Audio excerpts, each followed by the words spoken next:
Rabotai, in Masechet Beitzah, in Daf Tetvav, in Amud Bet, there's a story with Rabbi Eliezer when he was giving a drasha on Yom Tov, and he had students, group of students would leave on Yom Tov to go to try to do their Sudat Mitzvah of Yom Tov, drinking and eating, etc.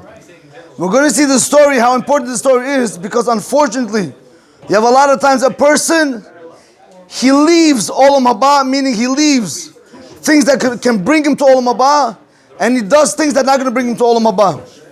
Let me read the story. Tanu Rabbanan, the rabbis taught. Maaseh Rabbi Eliezer, there was a story with Rabbi Eliezer. Shahaya Yoshev v'doresh kol hayom kulo b'hilchot Yom Tov. He was sitting and he was giving a drasha all day on Yom Tov, and the halachot of Yom Tov. All day. Do you know what it means all day? Not 45 minutes, 15 minutes, all day.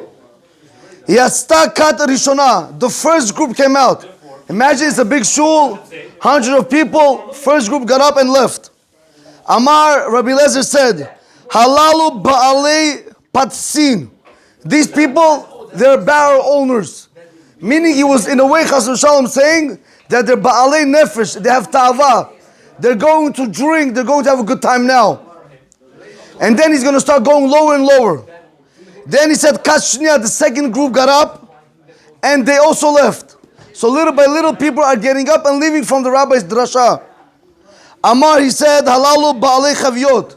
These are owners of kegs, meaning a barrel is much bigger than a keg. They were larger, and you have also smaller barrels. They have less to drink, and they still leave my learning Torah, and they go to have a good time while drinking. Kat Shilishit, when the third group left, Amar Rabbi Eliezer said, Halalu ba'alei kadin. These are owners of jugs. They have less to drink, because it goes lower and lower. Still they left my class. Kat Rivi'it, when the fourth group came out, Amar, he said, Halalu ba'alei l'gi'in. These are owners of flasks. They have less to drink and they still leave my Torah.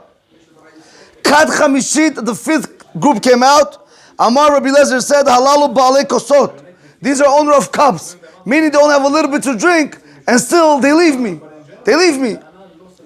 Hidchilu kat shishit letzet. When the sixth group started coming out, Amar, he said, Rabbi Eliezer, Halalu ba'alei me'era. There's two ways you can learn it. Me'era chasra means that these people are lowly and cursed. Or chasra, these people, they don't have nothing and they're leaving my class. Rashi explains over here, in Dibra Madchil, Halalu ba'alei me'era, shehaya beit hamidrash mitroken me'od. The Beit Knesset, the Beit HaMidrash, the study hall, was becoming very much empty.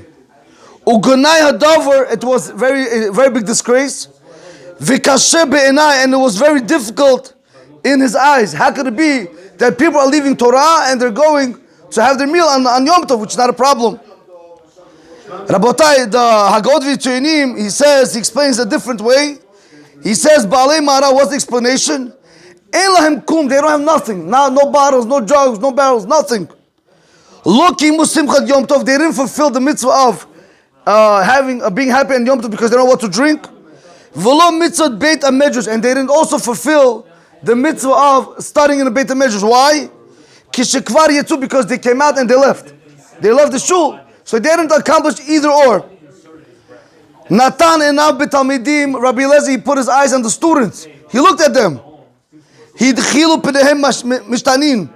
face started to change. Listen to us carefully. They got scared. Rashi explains, maybe they were saying, maybe this sixth group that was leaving, maybe they got up too late. Maybe Rabbi Eliezer also wanted to go home. So they got word, maybe now he's going to scream at them also. He's going to curse them, lo leinu.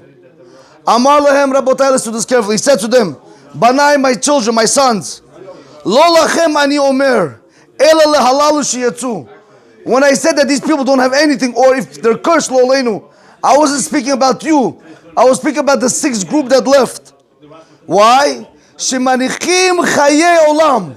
They leave the eternal world. The Torah, learning Torah, brings you to the next world. You leave it, ve'oskim b'chaye sha'ah.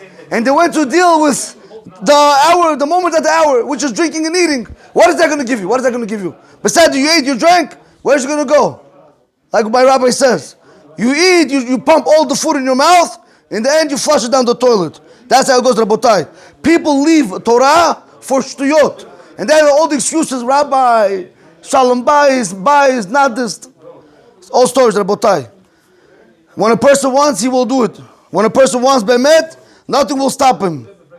In any event, Rabotai, he says over here, B'shah Tiratan Amlahem Lechu Ichlu Mashmanim Ushtu Mamatakim. When this class, when they finished learning, he gave them a bracha. He said, go eat, drink, have a good time. Rabotai, the Gemara says, I don't understand. V'ha Yom Tov mitzvahi. What did they do so wrong? I don't get it. On Yom Tov, am I allowed to eat or no? Am I allowed to eat meat and drink wine? I have to. There's an obligation. No. So Rabotai, so they say, what did they do so wrong that you got upset with them? Big deal. They left your class. They had to go also be happy with food and drink. He said over here. He says why? He says Rabbi Eliezer l'tameh, because Rabbi Eliezer went according to his reasoning. You guys probably never heard this reasoning before. The Amar Simchat Yom Tov Rishut, because Rabbi Eliezer held Simchat Yom Tov, having Simcha on Yom Tov, is optional, not obligatory. What does that mean? Listen carefully.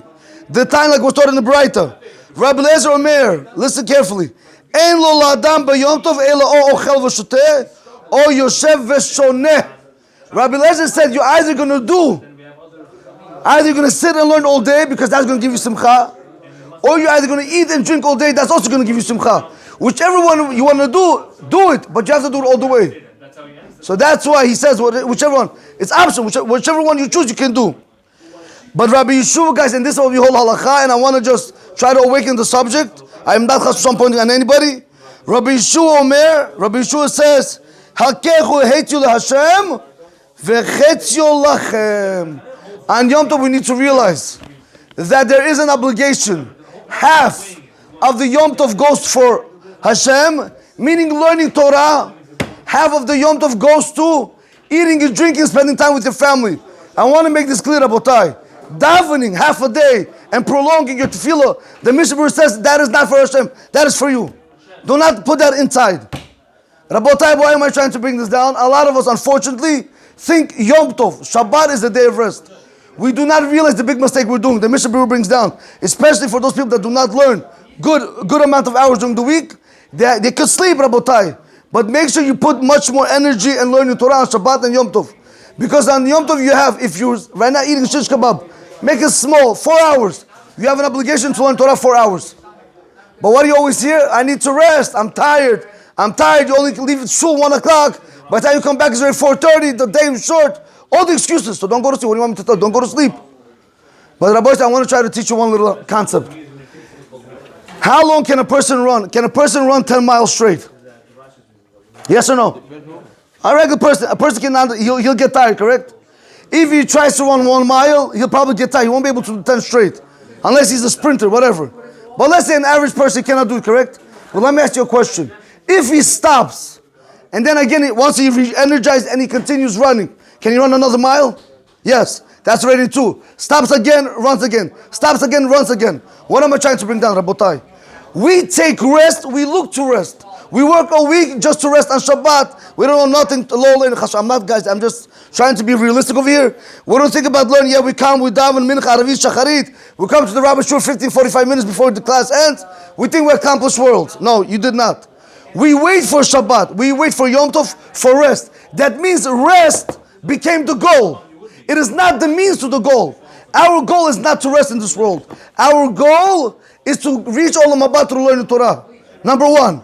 However, the rest is only a means for us to be able to reach it there. I didn't tell you not allowed to rest. You're allowed to rest, Rabotai. But that resting should be, you know, how much you need that rest, get back up and continue. But not like on Yom Tov or Shabbat. Rest, come, you sleep at the whole Shabbat.